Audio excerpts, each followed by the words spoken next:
Bonjour, bienvenue. Bonjour. Alors, nous nous entretenons aujourd'hui dans le cadre du projet Carmens, qui vise en fait à renforcer et à optimiser la qualité de vie des personnes âgées de 65 ans et plus vivant dans notre communauté. Donc, je vous remercie déjà d'avoir accepté de partager vraiment votre propre expérience par rapport à vos contacts avec des personnes âgées donc dans le cadre de votre travail. Pour commencer, est-ce que vous voulez peut-être déjà nous décrire un petit peu votre activité ? Alors, mon activité auprès des personnes de 65 ans et plus, elle est de différents ordres.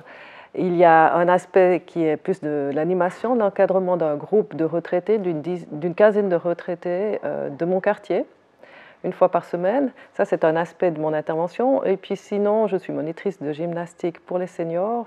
Et dans ce cadre-là, j'ai différents groupes. Un groupe d'une quinzaine de personnes assez autonomes qui se débrouillent tout seuls pour venir dans les leçons, participer aux leçons. Un groupe de personnes qui ont chuté ou qui ont peur de tomber, qui participent à la prévention, à des exercices de prévention des chutes. Ça, c'est un groupe un petit peu plus petit. Et puis, sinon, j'interviens à domicile pour des personnes qui ne peuvent plus se déplacer, qui ont des problèmes d'autonomie. Comment décririez-vous un petit peu votre propre expérience par rapport à vos contacts que vous avez avec ces personnes âgées? Est-ce que vous avez déjà été exposé à des troubles cognitifs ou à des troubles du comportement? Alors, j'ai été exposée à des choses assez imprévues qui m'ont parfois déstabilisée. Je rencontre pas mal de personnes qui ont des problèmes de concentration, qui ont des répercussions sur la mémoire ensuite pour réaliser les activités. Et puis ça, c'est au niveau cognitif spécialement. Comment vous percevez qu'il y a des troubles présents chez une personne âgée? Quels sont un petit peu pour vous les signaux d'alerte? Alors la chance que j'ai maintenant, c'est que je côtoie ces personnes depuis plus que quelques semaines, pour certaines depuis plusieurs années. Donc je peux comparer un petit peu à ce que j'ai vu déjà il y a quelques temps en arrière. Et puis déjà en les voyant venir, je peux me rendre compte qu'il y a des changements. Souvent c'est des problèmes moteurs, les gens se déplacent moins rapidement, ils ont peut-être des problèmes d'équilibre, ils s'essoufflent, ils font des pauses avant d'arriver. Et puis après, quand on fait les activités, moi, j'aime bien faire des jeux qui ont un rapport avec les saisons, avec les fêtes, ou de demander de les calculer, ou ce genre de choses-là. Et puis là, je peux vraiment observer si une personne a une difficulté. Ce serait quoi ces difficultés que vous pouvez observer?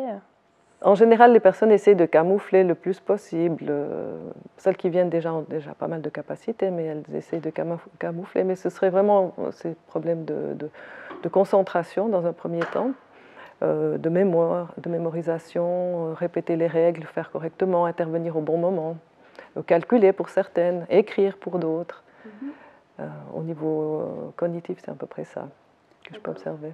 Alors, au niveau cognitif, vous avez pu observer ces différents changements un petit peu chez les personnes que vous côtoyez depuis plusieurs années. Est-ce que vous avez pu aussi observer quelques troubles du comportement parfois chez ces personnes-là? Je donnais de la gym à un couple de personnes. Je me suis rendu compte qu'au fur et à mesure des semaines, la femme a commencé à avoir des difficultés à exécuter les exercices parce qu'elle n'arrivait plus droite, gauche, lever, tourner. En fait, dès qu'il y avait plusieurs consignes ensemble, elle commençait à avoir beaucoup de difficultés.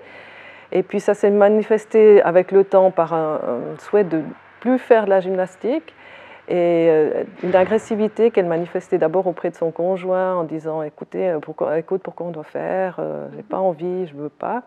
Puis finalement, ça arrivait jusqu'à des scénarios, des idées comme quoi je flirtais avec le mari. Et puis vous, qu'est-ce que vous ressentez face à des troubles que pourrait présenter une personne âgée? Comment vous vous sentez?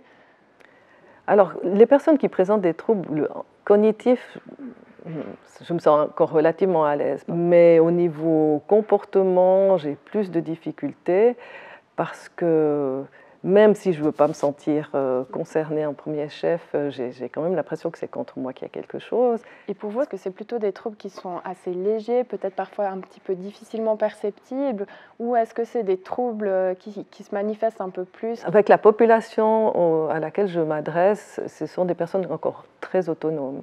des personnes de 65 ans, 75 ans, 80 ans, 90 ans aussi.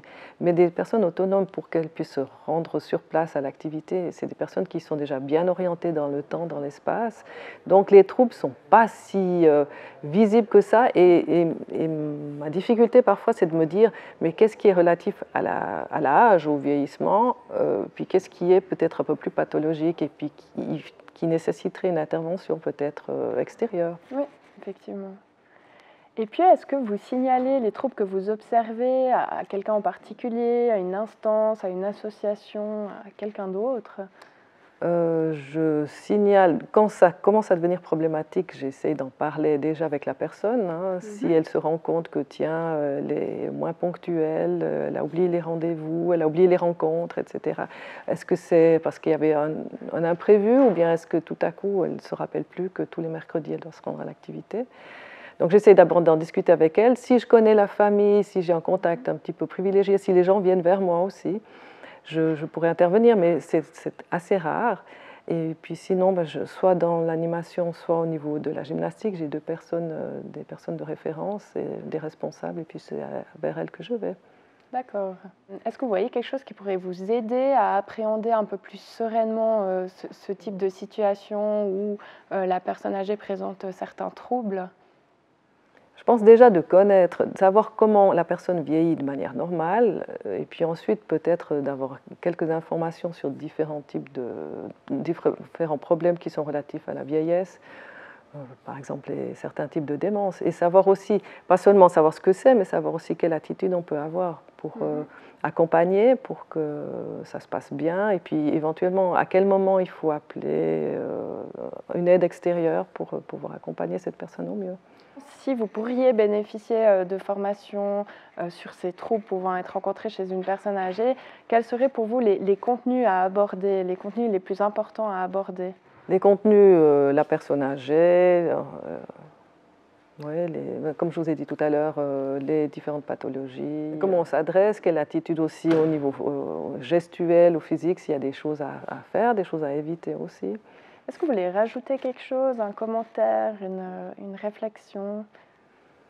Que j'ai eu des plaisirs à participer à cette discussion parce que je me dis que peut-être ça aidera à trouver des outils et qui me seront utiles dans le futur. Donc merci. Merci à vous. Je vous remercie vraiment pour votre participation et puis pour cet échange vraiment fort intéressant. Merci bien. Merci à vous.